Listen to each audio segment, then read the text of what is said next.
shining the spotlight on diversity in racing, because we've spoken about women in racing and the rider issue surrounding that. But as Tallulah alluded to, Josh, you sit on the Diversity in Racing Steering Group. Just tell us a little bit about the idea behind that, when it was set up and what the objectives are. It was set up about 18 months ago.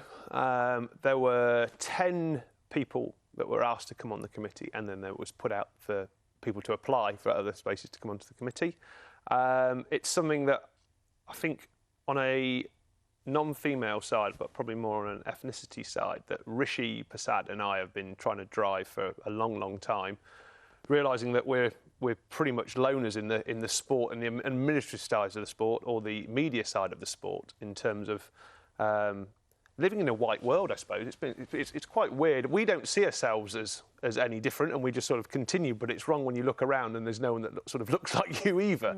And what can be done about that? And both he and I have done quite a bit of mentoring, and we've done stuff where we've spoken in schools, and it's great now that there is more momentum that has come about from the start of the Diversity in Racing Steering Group, which came about from all the work that was done in Women in Racing, and the report that was read there saying it's not just women that need a hand here. There's a lot more to it. So, and if you look at some of the stats that we're going to put up in a second in terms of figureheads, when we talked about Hayley and Nicola and Josephine, so you've got some figureheads there in the sport that you can focus on.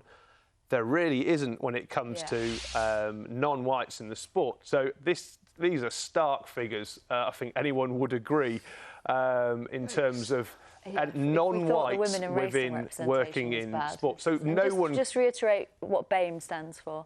Black, Asian, Minority Ethnicity. So if you look at it's got BHA, both executives and directors, but that's not just point of figure at BHA. This is when it was the BHB, when it was the Jockey Club. There's never been one. And the good old one at the bottom in racecourse is our dear friend Salika, who is the clerk of the course and brilliant clerk of the course at Hamilton Racecourse. She sits on the Diversity in Racing Steering Group as well, and I'm sure she's part of a significant part of Women in Racing. Those figures need to change. We need to get some more ethnicity within the sport. I remember I don't notice it because I've worked it my entire life, but I remember taking my dad to the Cheltenham Festival for the first time.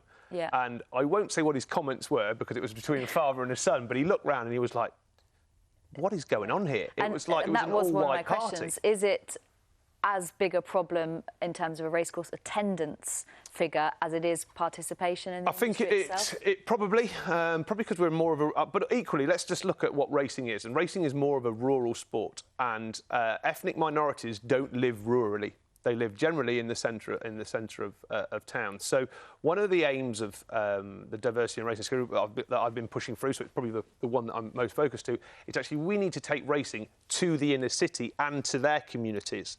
Now, the reason why people say, well, if you go into a bookmaker shop, there's all sorts of different colours, creeds, religions, whatever, male, female. That's because the bookmaker shop is in their community. They're not expected to travel out of their community to come to it.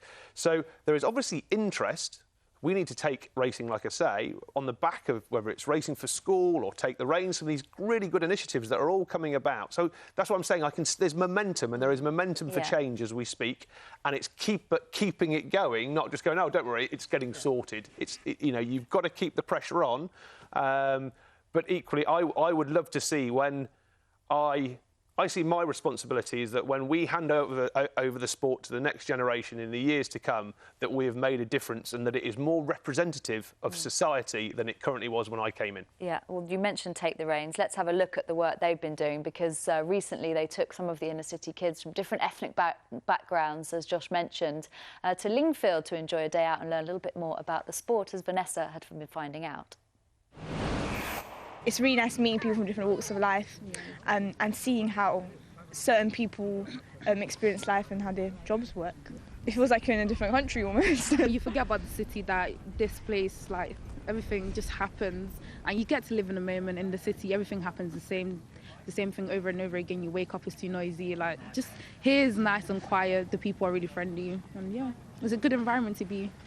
Yeah. Nice experience. It's been incredible. It's my first time on a race course, and seeing the horses, I guess, do their thing, you could say. It was pretty entertaining. Hopefully it's not my last time as well. Definitely want to come again. I want to own a horse. That's the aim. But yeah, it was good. It was a cold experience, but it was great. You know, being on the race course for the first time, you know, it was a spectacular. So brilliant work that's being done, Josh. I mean, we've seen young people there, obviously from different ethnic minorities, but we'd probably get similar responses from, you know, white middle-class young people that had never been racing if we were to interview them going out to the races. So is it the same approach that needs to be taken to get new people in, or is there a different approach, you feel, to get that diversity in? I think by taking it to ethnic, as I mentioned, into their community, that then gets them in, rather than expecting them to come to us, is massive. And making sure that, so if you look at, you say it's already been done, it's starting to be done, and there is a heck of a lot more that needs to be done and more resource put behind it. The great thing, the Racing Foundation, which uses the money that racing got from the tote, has just awarded the Diversity in Racing Steering Group some funding so it can bring about mentor systems that we've been talking about earlier on, and the opportunities for us to go and take these people to the sport from the inner city, or take the sport to them. One of the other things that I'm really passionate about is we do this great thing in terms of Racing for School and all these children going racing.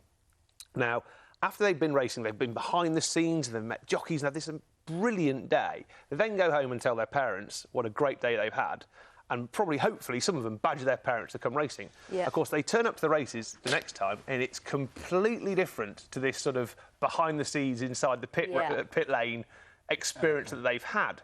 So what I've been pushing for is that hopefully by next summer, I'd hopefully pushed people that way, that we look at 1 week where their parents would get the same experience as they did. So it's the follow-up to a Racing for Schools. You bring your parents to the races week. It needs to be in the summer holidays where people are off, and they can see a horse up close and see the muscle tone on it where they paint on it. So they can go into the weighing room and get exactly what the kids got.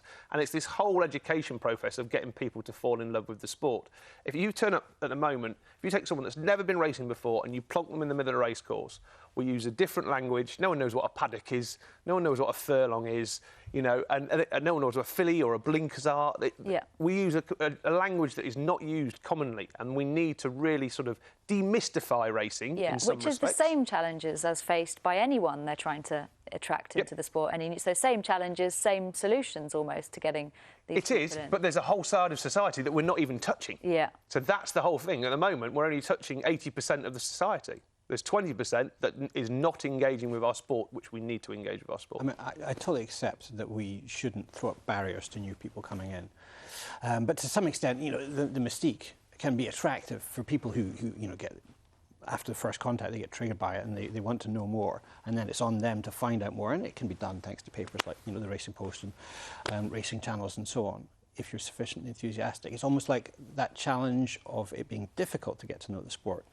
It's like how ITV produced the sport to how you watch it on one of the racing channels, which is you're more into racing if you're going to watch it on Sky Racing and Racing UK. If you watch it on ITV, they use different terminology because it's more mass market, and there are different ways of engaging with the sport. So I agree. But it almost feels to me like, you know, horse racing is kind of a flight from reality. You know, and that's why it's its own little world, and that's a good thing in a way. And maybe we could package the sport for those communities that we don't reach so far as that, a complete escape from, you know, from your normal life, because God knows we all need that on a regular basis these days. But how vital has been the exploits of, say, a Khadija Mellah at Goodwood and the headlines that she garnered, and indeed a piece that recently appeared in the Gloucestershire Echo with regard to similar setup to the Ebony Horse Club in, I think it was, I'm trying to remember the name of the place now, it's quite a hard to remember place. But looking at either way, in Gloucestershire, they were taking inner city kids out to the Khadija was brilliant, and it highlighted the focus. My negative side of it was we had some senior individuals in the game that just went, look how open racing is to diversity and inclusiveness. That's wrong. It was brilliant that it happened, and I'm a huge supporter. I think there'll be a feature film made of it, I'm sure, in years to come. But it should have been, this is the start of what we're trying to do. Isn't racing great? You don't want it to overshadow the problems that still lurk underneath with regard to diversity in racing, but fascinating to hear some of the initiatives that are